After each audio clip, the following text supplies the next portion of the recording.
நாமக்கல்லில் கல்லூரி மாணவன் கொலை வழக்கில் 2 சிறுவர்களை கைது செய்த போலீசார் கூர்நோக்கு இல்லத்தில் சேர்த்தனர். நாமக்கல் கொண்டிசெட்டிப்பட்டி குடிசை மாற்று வாரிய அடுக்குமாடி குடியிருப்பு பகுதியைச் சேர்ந்த கல்லூரி மாணவன் மனோ கொலை வழக்கில் திடீர் திருப்பம் ஏற்பட்டுள்ளது. கொலை நிகழ்ந்த இடத்தில் சிசிடிவி கேமராக்களை நாமக்கல் போலீசார் ஆய்வு செய்த நிலையில் அதே பகுதியைச் சேர்ந்த 2 சிறுவர்கள் மனோவை இருசக்கர வாகனத்தில் அழைத்து சென்று கொலை செய்தது தெரியவந்தது. மேலும் போலீசார் விசாரணையில் கைதான சிறுவர்களில் ஒருவரின் 15 வயது தங்கையை மனோ கேலி கிண்டல் செய்ததாகவும் இதனால் ஆத்திரமடைந்த சிறுவன் தனது நண்பன் உதவியோடு கொலை செய்தது தெரியவந்தது.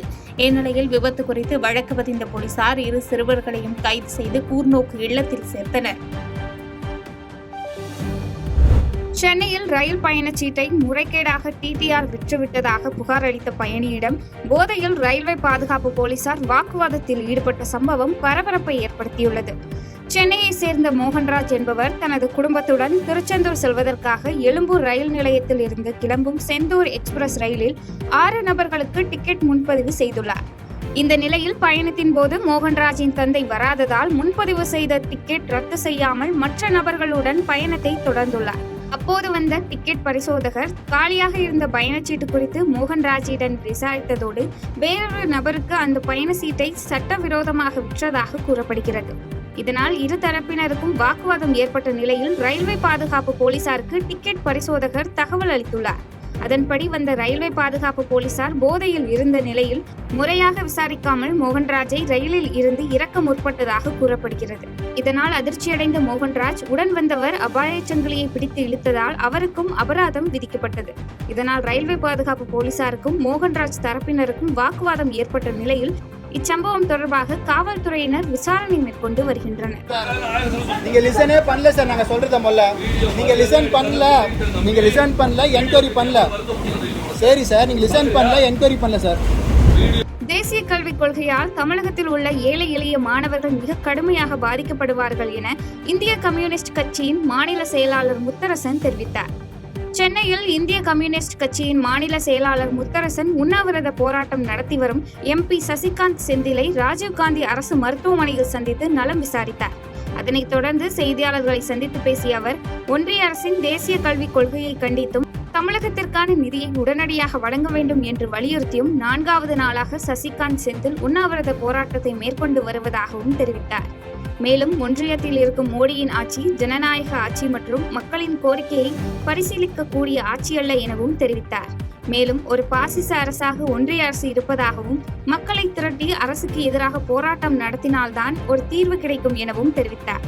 தமிழ்நாட்டு மாணவர்கள், குறிப்பாக மிகவும் பிற்படுத்தப்பட்ட பட்டியலினத்தைச் சேர்ந்த மாணவர்கள் மிக கடுமையாக பாதிக்கப்படுவார்கள். ஆகவே அந்த கல்விக் கொள்கையை ஏற்கவும் முடியாது. தமிழ்நாட்டிற்குரிய நிதியை உடனடியாக வழங்க வேண்டும் என்று வலியுறுத்தி கேட்டுக்கொள்கிறோம். சொத்தவிளை கடற்கரையில் கொடுத்த பணத்தை திருப்பி கேட்ட இளைஞரை கடன் வாங்கிய நபர் அரிவாளால் வெட்டிய சம்பவம் அப்பகுதியில் அதிர்ச்சியை ஏற்படுத்தியுள்ளது. கன்னியாகுமரி மாவட்டம் பறக்கை அருகே உள்ள CDM புறத்தை சேர்ந்த அஸ்வின் பொட்டல் விலையை சேர்ந்த அனீஸ் என்பவருக்கு கடனாக 800 ரூபாய் கொடுத்துள்ளார். இதனைத் தொடர்ந்து அவர் கடனாக கொடுத்த தொகையை அனீஸ் முறையாக திருப்பி கொடுக்காமல் இழுத்து அடித்ததாக கூறப்படுகிறது. இந்த நிலையில் அனீஸ் வாங்கிய தொகையை திருப்பி தருவதாக கூறி அஸ்வினை சொத்தவிளை கடற்கரைக்கு வர கூறியுள்ளார். அழைத்ததன் பேரில் அஸ்வின் சொத்தவிளை கடற்கரைக்கு சென்றதும் ஷாம் கிளாட்சன், அனீஸ், ஆகாஷ் உள்ளிட்ட 6 பேர் கொண்ட கும்பல் அஸ்வினை சராமாரியாக தாக்கியுள்ளனர். படுகாயமடைந்த அஸ்வின் ஆசாரிப்பள்ளம் அரசு மருத்துவக் கல்லூரி மருத்துவமனையில் அனுமதிக்கப்பட்டு சிகிச்சை பெற்று வருகிறார்.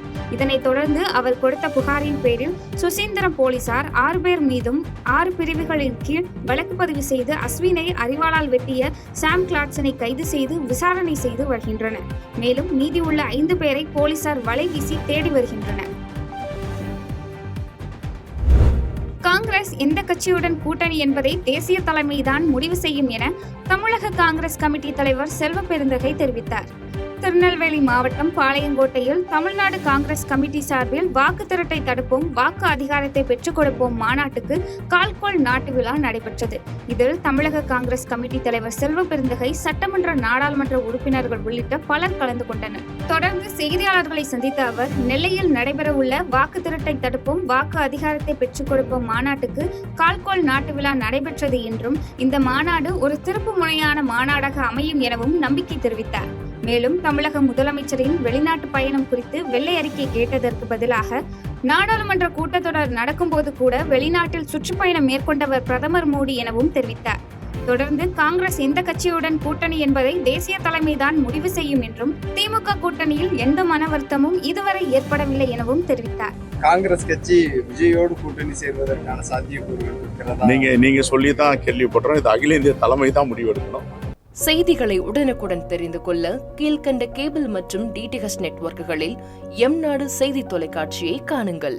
பாதகம் செய்பவரை கண்டால் நாம் பயம் கொள்ளலாகாது பாப்பா.